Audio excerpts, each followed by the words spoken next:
Assalamualaikum warahmatullahi wabarakatuh. Di sini kami akan mempresentasikan hasil diskusi kami tentang ukuran dispersi dan variasi serta masalah distribusi frekuensi. Adapun anggota kelompok 2 yaitu Fadilatul Masyaro, saya sendiri Intan Eliana dan Muhammad Alfariski. Pembacaan pertama akan dibaca oleh Fadilatul Masyaro. Ukuran variasi atau dispersi. Ukuran variasi adalah ukuran yang menyatakan seberapa banyak nilai-nilai data berbeda atau menyimpang dari nilai pusatnya. Maka ukuran variasi tersebut sering disebut sebagai ukuran penyimpangan. Jenis-jenis dispersi terdiri dari A. Nilai jarak atau rank. Rank adalah selisih nilai-nilai ekstrim yang terdapat dalam kumpulan data, atau dengan kata lain, selisih nilai tertinggi dengan nilai terendah dalam kumpulan data.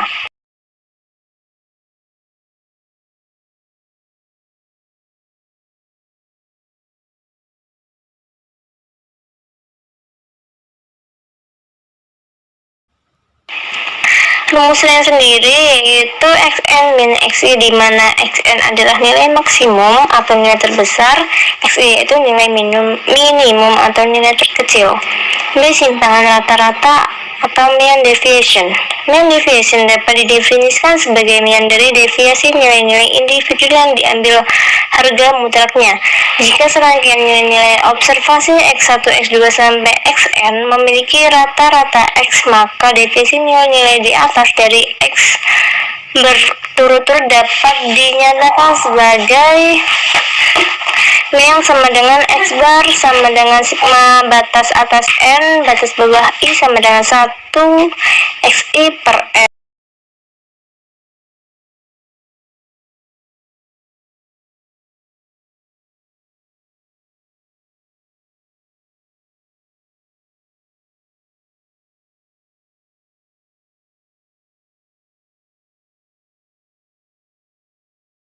Di mana N adalah jumlah seluruh data, I nomor data, Xi nilai data, nomor I, X bar sama dengan mean seluruh nilai data. C. Simpangan baku. Simpangan baku atau standar deviasi adalah suatu nilai yang menunjukkan besarnya simpangan rata-rata seluruh nilai yang ada dalam kelompok data dengan nilai pusatnya dengan cara menghilangkan kemungkinan nilai 0 dengan jalan dikuadratkan. Dengan rumus S kuadrat sama dengan 1 per N sigma batas atas N I batas bawah I sama dengan 1 kali Xi min X kuadrat.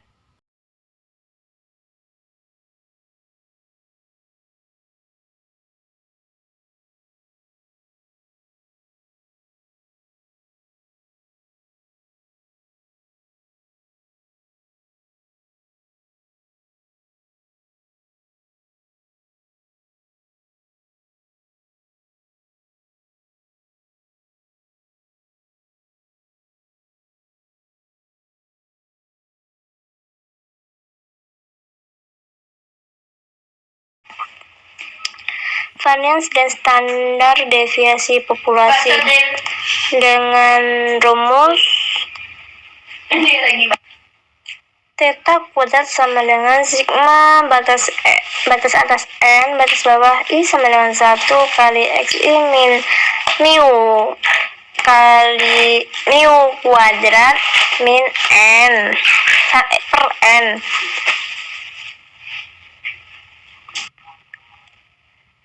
Rumus selanjutnya yaitu theta sama dengan akar sigma batas atas N batas bawah I sama dengan 1 Xi mu kuadrat per N, di mana N jumlah observasi data, mu yaitu rata-rata populasi.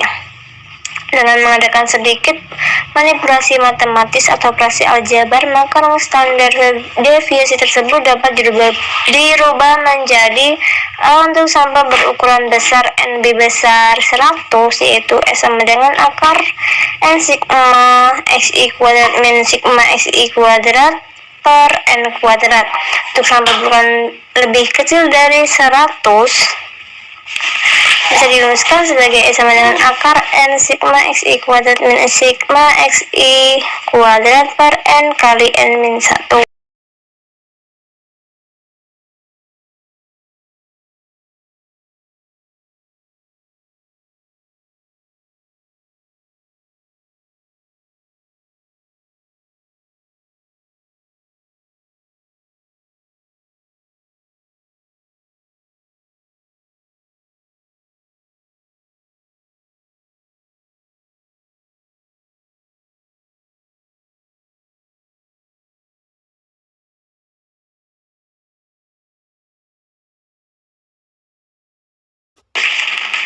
Perhitungan standar deviasi secara singkat. Apabila ingin digunakan metode singkat atau shortcut method untuk mencari standar deviasi data yang telah dikelompokkan, maka dapat digunakan rumus S sama dengan I akar sigma batas atas K I bawah I sama dengan 1 U kali I kuadrat kali FI per N minus sigma batas atas N bawah I sama dengan 1 kali U I kali FI per N kuadrat. Selanjutnya nilai standar atau standar skor. SD sebagai ukuran variabilitas selalu dinyatakan dalam satuan seperti senti, rupiah, kilogram, dan sebagainya. Satuan yang digunakan oleh distribusinya. Tidak demikian halnya dengan nilai standar yang tidak lagi bergantung kepada satuan pengukuran seperti senti, rupiah, kilogram, dan sebagainya. Koefisien variasi. Koefisien variasi adalah ukuran variasi yang dapat digunakan untuk membandingkan beberapa kumpulan data yang berbeda, yaitu standar deviasi terhadap X-nya. Koefisien variasi ini dapat dirumuskan, yaitu KV sama dengan X bar kali 100%, di mana KV yaitu koefisien variasi, S yaitu standar deviasi atau simpangan baku, X bar yaitu mean atau rata-rata hitung.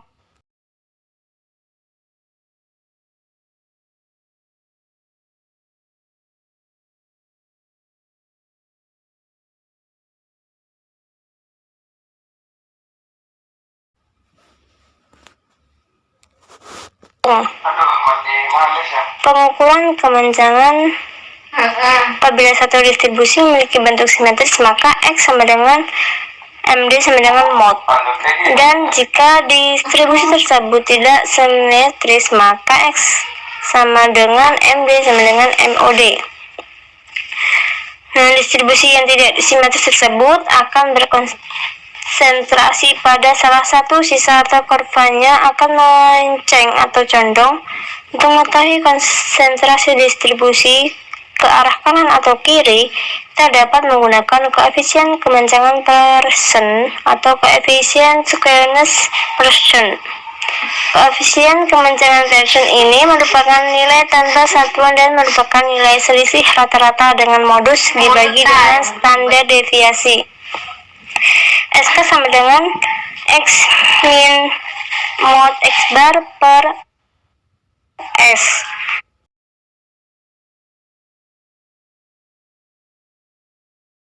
di mana SK koefisien kecenderungan Pearson, X rata-rata hitung atau mean, MOD yaitu modus, S standar deviasi. Secara empiris didapat hubungan antara nilai pusat sebagai berikut, yaitu X bar min mod sama dengan 3 kali X bar min MD, maka rumus SK dapat dirubah menjadi SK sama dengan 3 kali X bar min MD per S, di mana MD yaitu median. Selanjutnya saya kembalikan ke moderator. Baiklah, untuk pembacaan kedua yaitu Muhammad Al-Fariski. Rumus Boyle tentang kemencengan. Boyle memberikan perumusan tentang pengukuran kemencengan yang lebih sederhana dari perumusan Pearson. Boyle mengembangkan perumusan tersebut berdasarkan hubungan antara Q1, Q3, dan MD atau median dari sebuah distribusi. Rumus Boyle diberikan sebagai berikut. SKB sama dengan Q3 kurang Q2 kurang Q1 per Q3 kurang Q2 plus Q2 kurang Q1, Q3 kurang Q2 kurang Q1 per Q3 sama per Q1, Q3 plus Q1 min 2 Q2 sama dengan Q3 per Q1. Ukuran peruncingan kurtosis. Ukuran keruncingan atau ketinggian puncak distribusi dinamakan kurtosis. Keruncingan suatu distribusi biasanya dilihat dengan membandingkannya terhadap keruncingan atau ketinggian distribusi normal. Ukuran keruncingan yang biasa digunakan adalah 4 alpha 4 dan disebut sebagai moment conversion atau moment conversion of kurtosis atau coefficient of kurtosis saja. Coefficient kurtosis ini dapat dirumuskan sebagai berikut. Untuk data yang tidak dikelompokkan,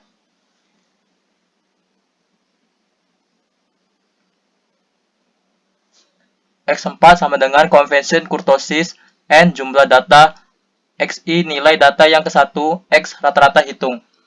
S sama dengan simpangan baku. Untuk data yang dikelompokkan ada rumus. MI sama dengan titik lengah kelas I. FI frekuensi kelas I. I sama dengan interval kelas. K sama dengan jumlah kelas. UI skala U untuk kelas I. Distribusi frekuensi. Salah satu cara untuk mengatur, menyusun, atau meringkas data ialah dengan cara membuat distribusi frekuensi. Kata distribusi berasal dari kata distribution, bahasa Inggris yang berarti penyaluran, pembagian, atau pancaran. Jadi secara mendasar, distribusi frekuensi dapat diartikan sebagai penyaluran frekuensi, pembagian frekuensi, atau pancaran frekuensi. Sedangkan frekuensi sendiri juga berasal dari bahasa Inggris, frekuensi, yang berarti kekerapan, keseringan, atau jarang kerapnya. Dalam statistika, frekuensi berarti seberapa kali suatu variabel yang dilambangkan dengan angka bilangan berulang kali dalam deretan data angka tersebut. Distribusi frekuensi data kualitatif. Data yang disajikan pada tabel 3.1 adalah data kualitatif 50 orang pembeli komputer dari 5 jenis perusahaan komputer. Dari data tersebut, kita kesulitan untuk mengetahui dengan cepat jenis komputer mana yang paling banyak diminatin pembeli. Untuk menjawab pertanyaan itu, maka datanya perlu disajikan dalam bentuk distribusi frekuensi pada tabel 3.2. Tabel 3.1 data 50 orang pembeli komputer dari beberapa jenis produsen di Harko Komputer Malang. Acer, ASIO, Sony, Fujitsu, Sony, Comping, Acer, ASIO, Compaq, Fujitsu, Acer, Fujitsu, Sony, Fujitsu, Compaq, Acer, ASIO, Acer, Fujitsu, Acer, ASIO, Acer, ASIO, Compaq, Acer, Fujitsu, Compaq, Sony, Acer, ASIO, Compaq, Acer, ASIO, Acer 13 frekuensi, ASIO 12 frekuensi, Sony 5 frekuensi, Fujitsu 9 frekuensi, Compaq 11 frekuensi, dan total jumlah 50. Tabel 3.2 distribusi frekuensi pembelian 5 merek komputer. Persentase data kualitatif. Frekuensi persentase dari suatu kelas ialah frekuensi relatif kelas tersebut dikalikan dengan 100. Frekuensi relatif merupakan proporsi persentase proporsi dikalikan 100. Distribusi frekuensi relatif adalah ringkasan-ringkasan berbentuk tabel dari sekelompok data yang menunjukkan frekuensi relatif dari setiap kelas. Distribusi frekuensi persentase merupakan ringkasan bentuk tabel dari sekelompok data yang menunjukkan frekuensi persentase bagi setiap kelas. FR sama dengan frekuensi per N.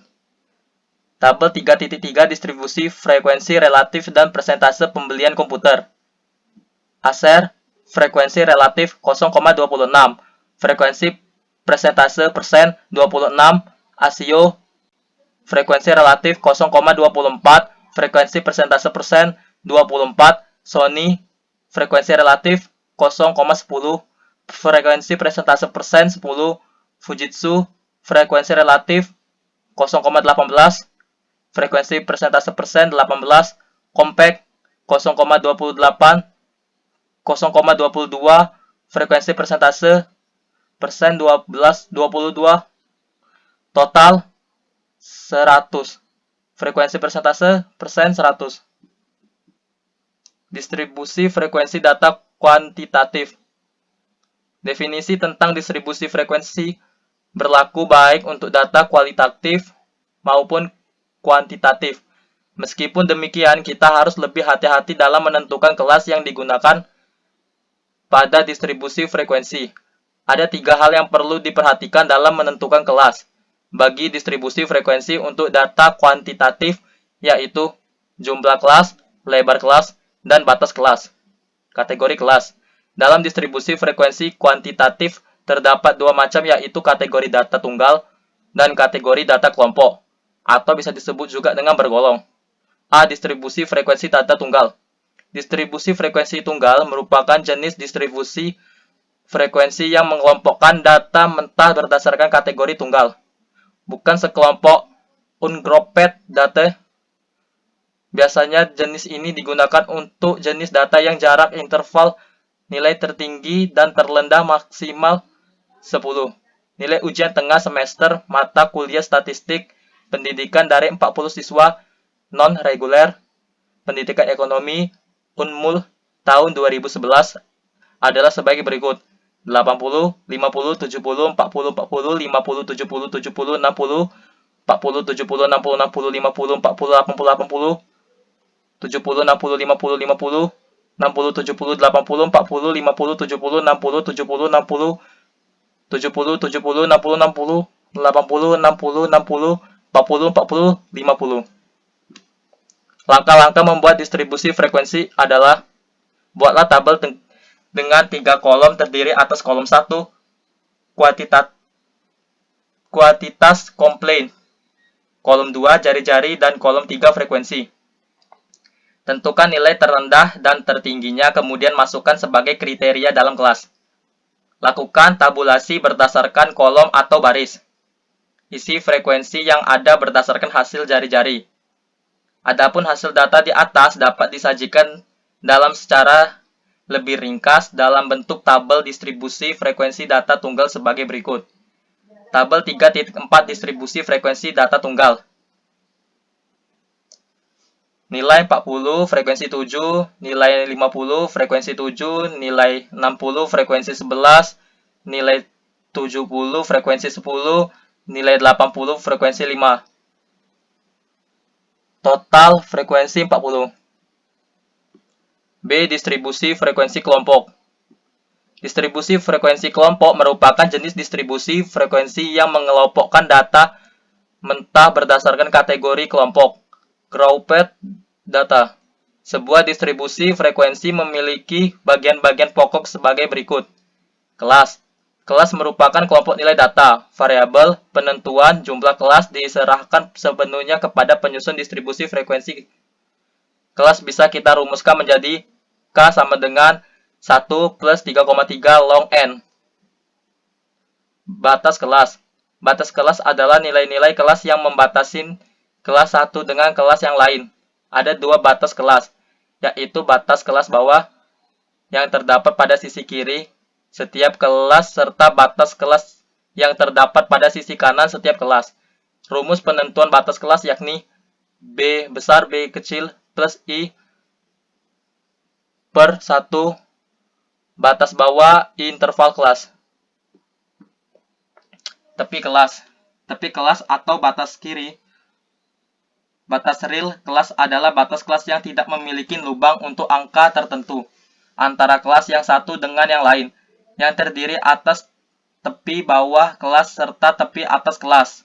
Penentuan tepi kelas adalah dengan mencari titik tengah antara batas atas kelas dengan batas bawah kelas di atasnya. Titik tengah kelas. Titik tengah kelas adalah angka atau nilai data yang terletak tepat di tengah suatu kelas. Titik tengah adalah representasi kelas yang bersangkutan. TTK sama dengan 1/2 batas atas plus batas bawah. Titik tengah setiap kelas dapat dijadikan sebagai penafsir data asli yang sudah hilang sebagai akibat proses pengelompokan. Titik tengah ini sebenarnya merupakan rata-rata hitung suatu kelas yang dihitung dengan membagi hasil jumlah batas kelas bawah dan batas kelas atas dengan angka 2. Interval kelas. interval kelas, jangkauan per jumlah kelas.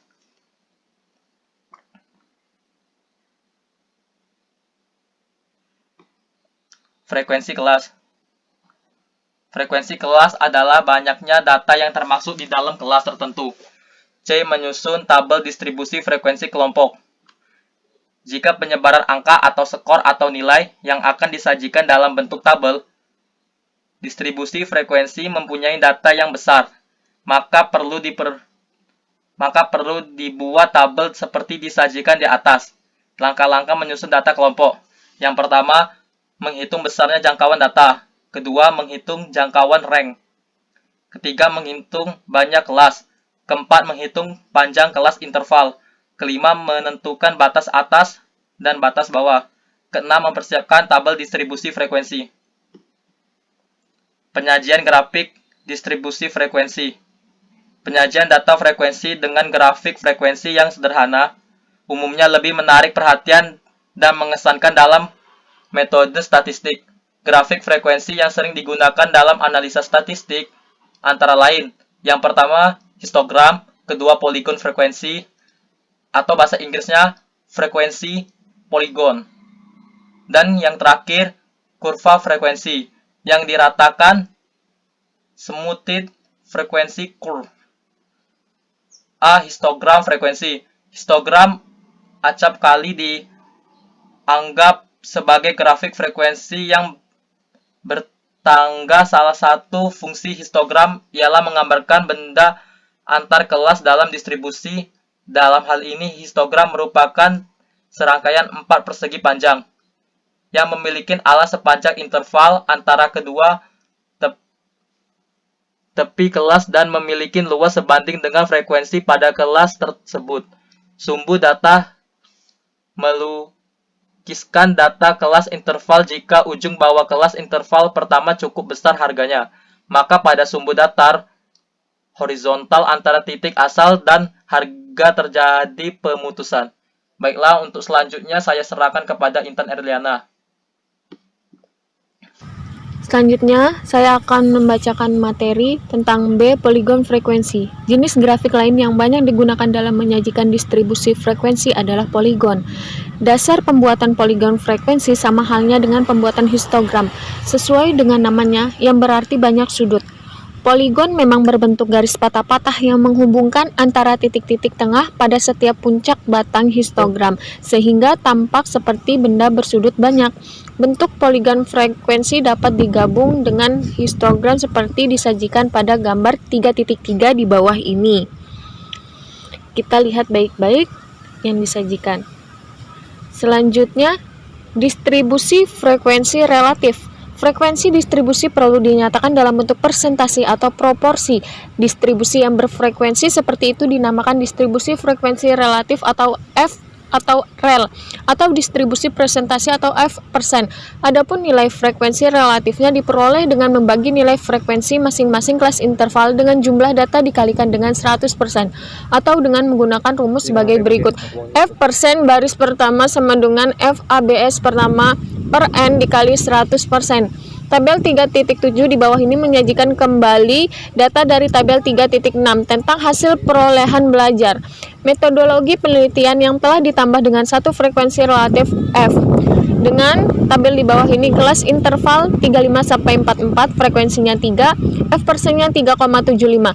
Selanjutnya kelas interval 45-54 frekuensinya 3, F%-nya 3,75. Selanjutnya kelas interval 55-64 frekuensinya 8, F%-nya 10,00. Selanjutnya kelas interval 65-74 frekuensinya 21, F%-nya 26,26. Selanjutnya kelas interval 75-84 frekuensinya 21 dengan F%-nya 26,25. Selanjutnya kelas interval 85-94 frekuensinya dengan 20, F%-nya 25,00. Selanjutnya kelas interval 95-104 frekuensinya 4, F%-nya 5,00. Dengan jumlah frekuensinya 80, F%-nya 100,00. Kita lihat pada tabel dengan kelas interval, frekuensi, serta F%.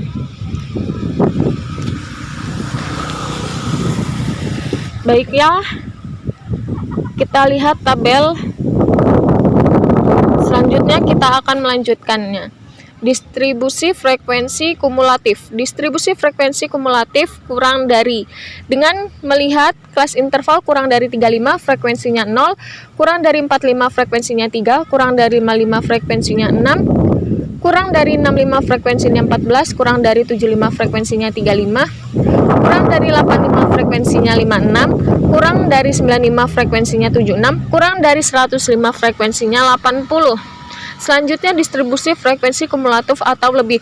Kelas interval 35 atau lebih frekuensinya 80, 45 atau lebih frekuensinya 77, 55 atau lebih frekuensinya 76, 65 atau lebih frekuensinya 66, 75 atau lebih frekuensinya 45, 85 atau lebih frekuensinya 24, 95 atau lebih frekuensinya 4, 105 atau lebih frekuensinya 0. Maka kita lihat dengan tabel data kurang dari serta atau lebih yang kita lihat kelas interval dengan frekuensinya. Selanjutnya, penyajian secara grafis dari distribusi kumulatif kurang dari dan atau lebih dapat dilakukan dengan menggambarkan poligon frekuensinya. Penggambaran poligon frekuensi dapat dilihat pada gambar di bawah ini. Kita simak baik-baik gambar 3.4 poligon frekuensi kumulatif kurang dari dan atau lebih. Selanjutnya distribusi frekuensi kumulatif relatif.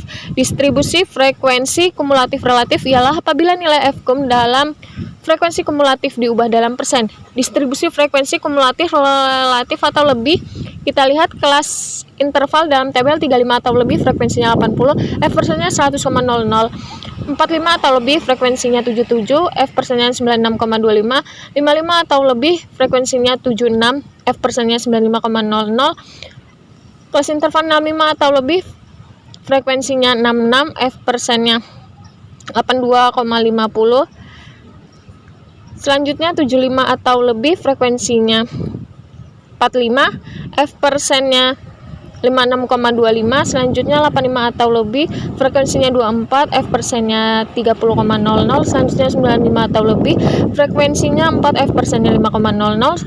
Selanjutnya kelas interval 105 atau lebih frekuensinya 0 dengan 0,00. Selanjutnya kita lihat distribusi frekuensi kumulatif relatif kurang dari, kelas interval kurang dari 35 frekuensinya 0, F persennya 0,00, kurang dari 45 frekuensinya 3, F persennya 3,75, kurang dari 55 frekuensinya 6, F persennya 75,00, kurang dari 65 frekuensinya 14, F persennya 17,50, kurang dari 75 frekuensinya 35, F persennya 43,75, kurang dari 85 frekuensinya 56, F persennya 70,00, kurang dari 95 frekuensinya 76, F persennya 95,00, kurang dari 105 frekuensinya 80, F persennya 100,00.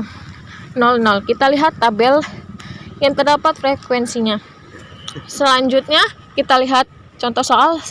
Carilah jarak dari data berikut 50, 40, 30, 60, 70. 2. Hitung simpangan rata-rata dari data kuantitatif berikut 12, 3, 11, 3, 4, 7, 5, 11. Nomor 3. Dari 40 orang siswa diambil sampel 9 orang untuk diukur tinggi badannya, diperoleh data sebagai berikut: 165, 170, 169, 168, 156, 160, 175, 162, 169. Hitunglah simpangan baku sampel dari data tersebut. 4. Hitung variansi dari data simpangan baku yang tidak dikelompokkan. Setelah itu, kita melihat selanjutnya tabel atau soal yang terdapat dalam nomor 5. Kita lihat tabel yang terdapat nomor 5. Tentukanlah data distribusi frekuensi yang sudah diurutkan berdasar informasi di atas. Yang keenam, hitunglah pengelompokan distribusi frekuensi berdasarkan nomor 1. Yang ketujuh, apa yang kalian ketahui mengenai bagian-bagian distribusi frekuensi? Jelaskan. Maka dari itu kita simpulkan atau kita buat penyelesaian. Yang pertama, penyelesaian pertama-tama data kita urutkan terlebih dahulu. Kita urutkan yang terkecil yaitu 30, 40, 50, 60, dan 70. Rangkaiannya sama dengan N maksimal dikurang N minimal. Rangkaiannya nilai terbesar 70 dikurang nilai minimalnya 30. Rangkaiannya sama dengan 40. Selanjutnya soal nomor 2. X bar sama dengan 1 per N dalam kurung X ditambah titik-titik ditambah titik-titik sama dengan 1/8. Kita tambahkan 12 tambah 3 tambah 11 tambah 3 tambah 4 tambah 7 tambah 5 tambah 11 sama dengan 7. SX-nya sama dengan, kita kurangkan jumlah-jumlah angkanya, maka kita dapat hasil 3,25. Kita simak terlebih dahulu. Yang pertama kita penjumlahan, selanjutnya kita dikurangkan, habis itu ditambah. Setelah itu kita bagi jumlah rata-ratanya semua yaitu 8. Maka hasil nomor 2 yang kita dapat yaitu 3,25 dalam penyelesaian ini.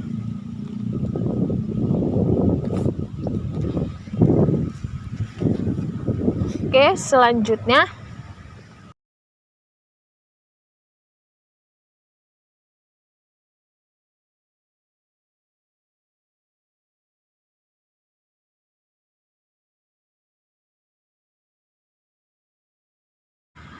nomor 3 penyelesaian X bar dikurang 166 S sama dengan akar sigma, kita lihat dalam kurung SI dikurang X bar kuadrat per N.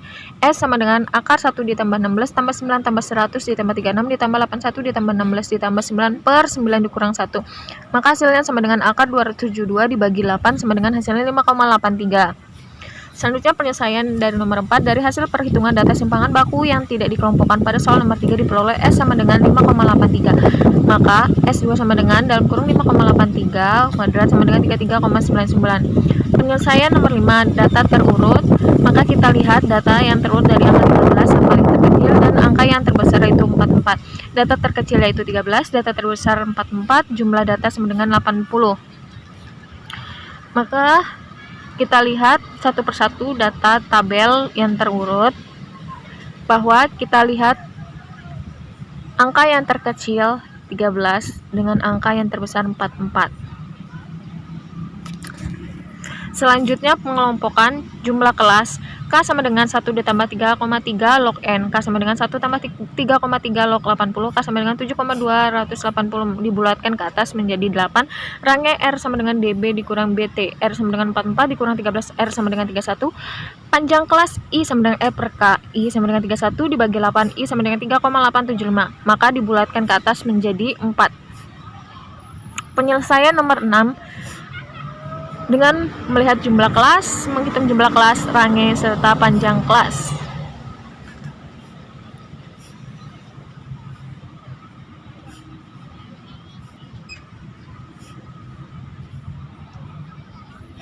Selanjutnya, penyelesaian nomor 7.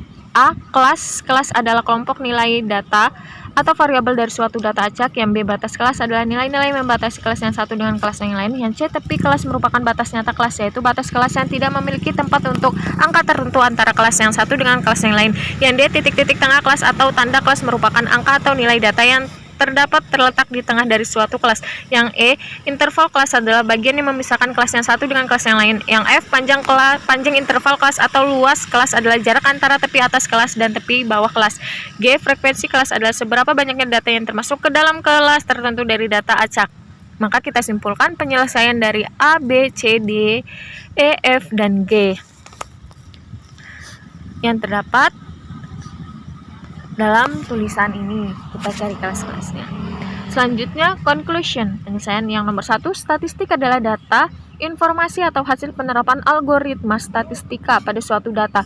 Data sendiri merupakan kumpulan fakta atau angka. Disadari atau tidak, statistika telah banyak digunakan dalam kehidupan sehari-hari. Bahkan, pemerintah menggunakan statistika untuk menilai hasil pembangunan masa lalu dan juga untuk membuat rencana masa datang.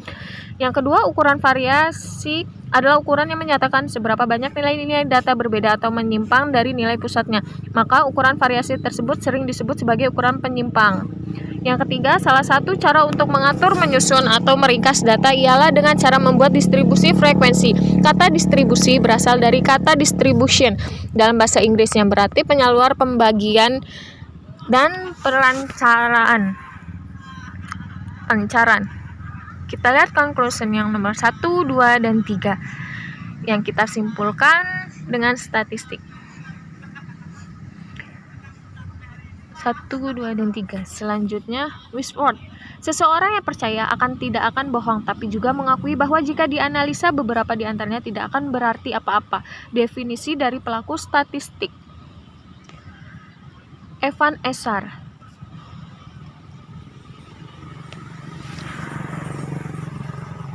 Maka kita lihat selanjutnya slide yang terakhir, thank you, see you next meeting 2, yaitu materi selanjutnya regresi linier sederhana masalah rata-rata. Baiklah, itulah presentasi dari kelompok 2. Jika teman-teman yang tidak paham atau ingin ditanyakan, kami persilahkan untuk ditanyakan. Pertanyaan, jelaskan mengenai koefisien variasi beserta rumus dan keterangannya. Terima kasih. Baik, sama-sama. Apakah ada lagi yang ingin bertanya kembali? Izin bertanya, apa itu distribusi relatif dan bagaimana cara memperoleh nilai frekuensi relatifnya? Baik, terima kasih. Apakah ada yang ingin bertanya lagi? Izin bertanya, mengapa perlu mengetahui ukuran dispersi pada suatu data? Baiklah, terima kasih atas pertanyaan-pertanyaannya. Izinkan kami untuk mencari jawabannya terlebih dahulu.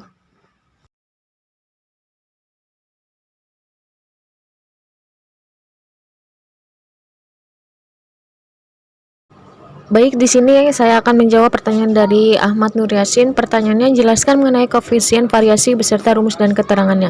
Jawabannya yaitu koefisien variasi adalah ukuran variasi yang dapat digunakan untuk membandingkan beberapa kumpulan data yang berbeda, yaitu standar deviasi terhadap X-nya.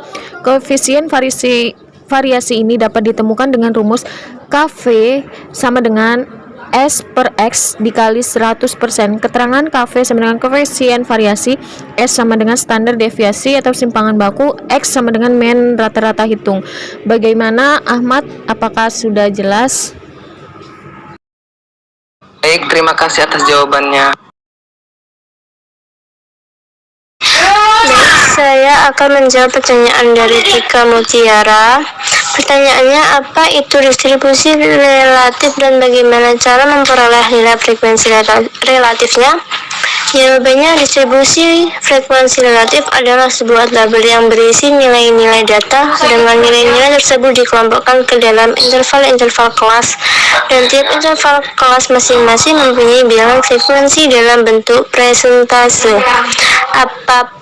Adapun nilai frekuensi relatifnya diperoleh dengan membagi nilai frekuensi masing-masing kelas interval dengan jumlah data dikalikan dengan 100% atau dengan menggunakan rumus sebagai berikut.